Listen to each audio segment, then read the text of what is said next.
Welcome to In Confidence, hosted by me, Rosie Downing. In this podcast series, I speak to people who've been on surprising, often bumpy rides in their quest for personal and professional confidence, and to the experts who can help you get there.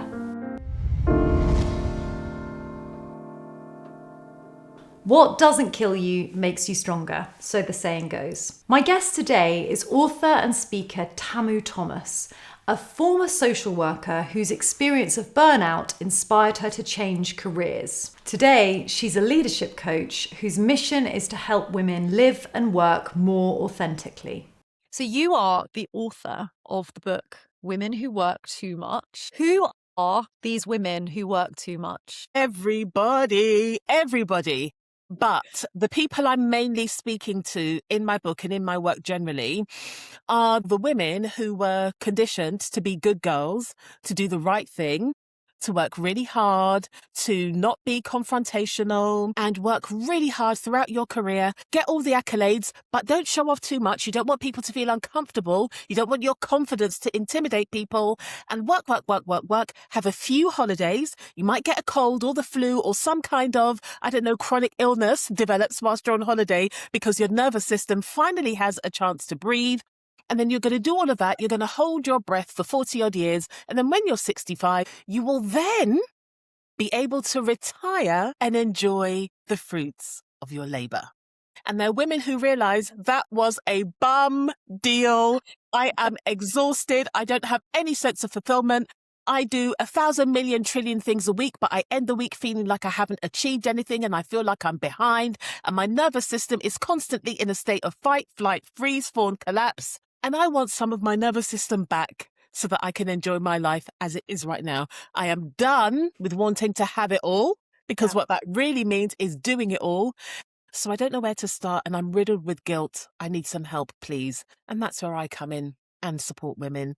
Not to be less ambitious, but to reprogram their ambitions so their ambition is about living a whole life that feels like it belongs to them, not being dragged around by societal interpretations of how a good woman should live.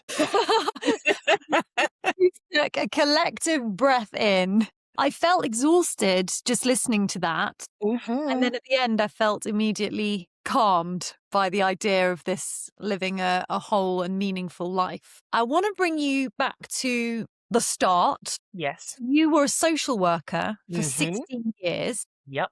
Tell me, what kind of social work did you do? I was doing children and family social work.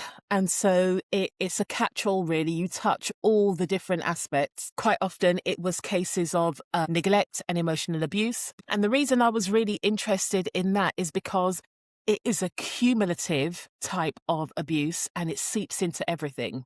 So with other types of abuse, physical abuse, sexual abuse, emotional abuse and neglect is always present.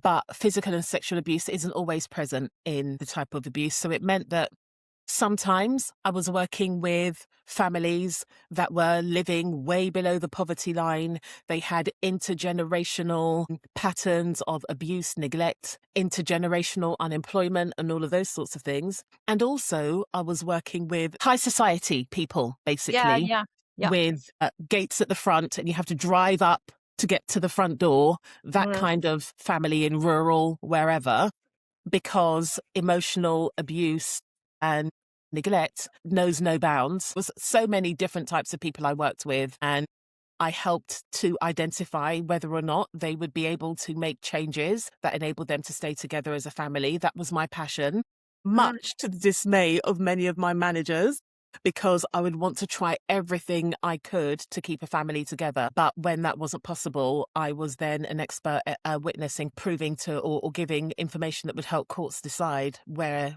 children should live and with whom. And then so that was for 14 years. For the last 2 years, I had my own private practice because I was totally burnt out and I needed to do something else that enabled me to take care of myself instead of leave me and my child with the dregs of my energy because it was so demanding. It was a big status, high stakes job. I was making real life or death decisions and on my way to court one day. I basically had a panic attack on the way to court. Yeah. I was able to sort myself out, go and give evidence, smash it, but I hot-footed it to my GP because I literally felt like I was going to die and it felt like something was really wrong. Then I realized I had experienced burnout. And I thought, I'm looking around me and I'm seeing so many women with a different version of what I'm experiencing. It's not just me. There is something systemic going on.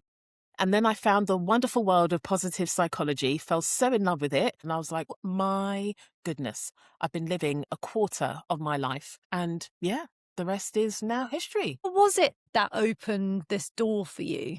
Can you remember? Yes, I was blaming myself for everything. Everything was my fault. And I could see that I had developed beliefs about myself based on the world around me. So my world, my family world, my upbringing, the whole shebang. And I thought, oh, what if I start to tell my own story? What if I project my own story on the screen of my life and I invite people to play parts and roles in my life? Yes. So you mentioned the conditionings. I know you grew up in a Sierra Leonean family. So is that where it comes from? Sierra Leone was a British colony, and what you find in former British colonies, they have very Victorian ideals of how it is to be. So one of the things I heard a lot when I was growing up is children should be seen and not heard. That is like quintessentially Victorian language. So it was definitely that conditioning, very clear ideals about how you speak to elders, your relationship with them, traditional gender roles, how you function. You also talk about your mum. Tell me a little bit about what you've learnt about hard work from your mum. One of the reasons why I am the way I am is because I saw my mum reinvent herself as life needed her to reinvent herself. So my mum was one of the first women in our little branch of the Sierra Leone community that got a divorce. It was a big deal. There were so many like tangible material things that I saw as the outcome of her being divorced. It definitely impacted and still impacts how I view men as a whole. Because what I saw were women's lives improving when they no longer had a man. Because from what I could see, even at that very young age, the man was somebody they had to look after, but pretend they weren't looking after them because they would get cross if they knew they were being looked after. Okay. So bringing it back to confidence. Yes. What effect do you think, because your mum sounds like a very confident woman. Oh, she is. What effect do you think seeing her independence and her growth as a woman, a solo woman, what effect do you think that had on your own confidence in the world? It's a double-edged sword. On the one hand, I saw how it supports you to grow. On the other hand, I saw how it intimidated people because there were people that just were no longer around when my mum decided to separate. And then there were also some, I wouldn't have known it then, but maybe feelings of envy when my mum decided she was going to follow her own path and start her own business, because a lot of people we were around were like putting up with jobs they absolutely hated. And my mum was like, oh no, I've got a choice. I'm going to make a choice. So I saw the flip sides of all of that. And also that independence is great until it gets to a point of hyper independence, and then you don't know how to allow yourself to be helped and supported, which supports toxic productivity, which is one of my defaults. When I'm in struggle, I will just try and grind it out and do it all by myself. Once I recognized that I had subconsciously taken all of that on, I could start to separate things out and start to consider, well, how do I want to navigate this instead of autopiloting according to this conditioning I've experienced? I'm still working on it with the men. I keep having to close my eyes on social media because some of the stuff I see, I'm like, what are men? What on earth is going on here? What is going on? But I really do love the content when I see men who say, if you are a man in a relationship with a woman who is a man hater, you know you're a top tier man because she is with you. And I just want to say sidebar, because sometimes people get a bit prickly, like the Gruffalo with purple prickles all over their back. Yeah. You are more able to see a man in his wholeness than people that buy into traditional gender stereotypes, because you know that a man isn't just a provider, isn't just strong. You have got space for the whole humanity of that man. Yes. Yes. Your Honour. You transformed yourself from being a social worker to being a sought after leadership coach and speaker. Tell me, who do you help and what do you do with people today? So who I help is the thing that really lights me up is speaking to organizations and helping them to rethink how they create cultures where everyone can flourish. Because a lot of the ways we work are really antiquated and do not support modern life. Yep. So I help them like bake in the science of human flourishing into the ways they work, helping people to understand this stuff about, oh, I give 110%. Well, first of all, that's mathematically impossible. Second of all, if somebody is always working and if we're constantly going beyond our bandwidth, there's nowhere else for us to go apart from collapse. And one of the reasons I am so passionate about helping organizations to think about this is because of my own experience. Now, I'm lucky that I experienced a panic attack. People who are very resilient, high performers, which I am one, we can strategize, we can suppress, we can keep going, and then it manifests as coronary heart disease, stroke, heart attack, all of these things that count people out, these sudden death syndromes. And it means that even if that person is churning out this mythical 110%, the quality isn't great. And when we get into leadership, you cannot be grinding in the weeds and lead simultaneously. You need to have some spaciousness. You need to be able to have foresight. You need to be like a lighthouse, guiding people back to shore and inspiring people. If we want companies that last the test of time, attract the best talent and retain them, we need to modernize our approach. And when we look at the science of human flourishing, if our work is supporting how we're living, we've got more space, we are energized, and we can bring all of that energy and creativity into the work we do. We're happy to come into work. The human beings that work for these organizations, they're ambitious to live a good life. So I help organizations think about how they can create an environment where their key performance indicators are met, but not at the expense of the humans that work for them. So that's one branch of what I do. And then I also help people who are creative visionaries who for some reason feel called to lead other human beings. I help them develop their thought leadership so that it is true to them, commercially viable, feels energizing, and is built in a way that helps them be, like I say, I want you to be the youest you can be. And I have to say, I've experienced this thought leadership work. You have helped me with my own thought leadership, and it has been a fantastic piece of work that we did. Yay! So thank you. So this podcast is all about confidence, and I'm looking for the secret ingredients of confidence. So in all of that you've said, what are some of the biggest challenges you see facing women and also men as well in the workplace around confidence? Confidence isn't always walking in feeling like you know it all. Sometimes my most confident moments, giving evidence in court when I was being criticized for all sorts, was having the confidence to say, I don't know that actually. Yes. I'm not aware of that. Oh, I'm sorry, I overlooked that thing. So for me, confidence is recognizing that you're a human being. It doesn't mean you have to be right and be speaking with your outdoor voice all the time. You can be confident even when you're quiet. Yes. Confidence is something that comes from within, and knowing how to operate your nervous system helps you become confident, because instead of looking for the external validation and then you're swallowing that to feel confident, you know how to regulate yourself enough so you have the spaciousness enough to remember that even though I'm scared in this moment, I do know what I'm talking about. I do have qualifications up the wazoo. I can actually do this, and I can do it in my way. Yes. And going back to something that you said a little bit earlier, I think confidence comes so much from knowing the impact or choosing the impact you can have and how you want it.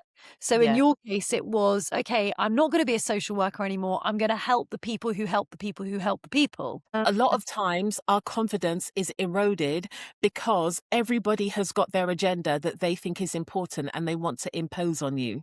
Yes. especially when you're a leader. As a leader, you need to be able to take that pause and figure out what is important and what is going to help us achieve these objectives. Like sometimes when you work for an organization, you've got all of these mini organizations running their own script. No, we need all of these organizations to recognize, no, you work for this organization.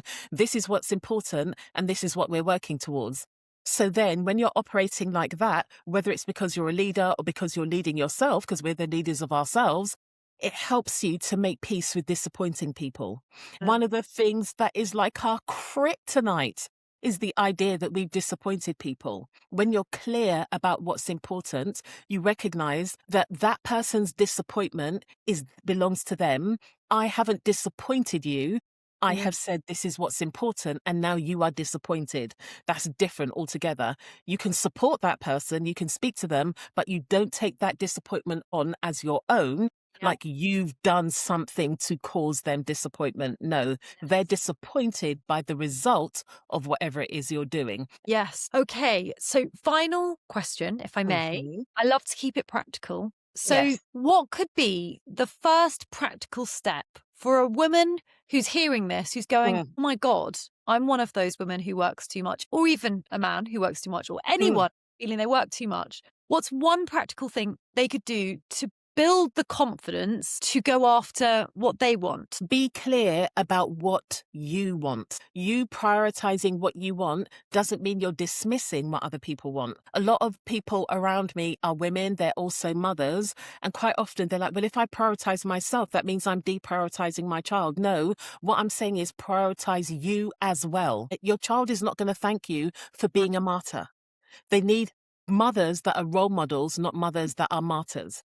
Yes. So I want you to think about what is important and how can you weave that into your life so that you're gradually weaving a brick, you're laying one at a time so that you're having more of that in.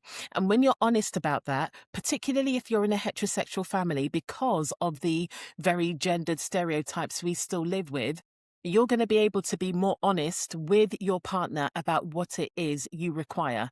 Not from a place of nagging, but from a place of, this is what our lives require. These are the things I do. And I feel like I haven't got enough left for me. Definitely means I haven't got enough left for you.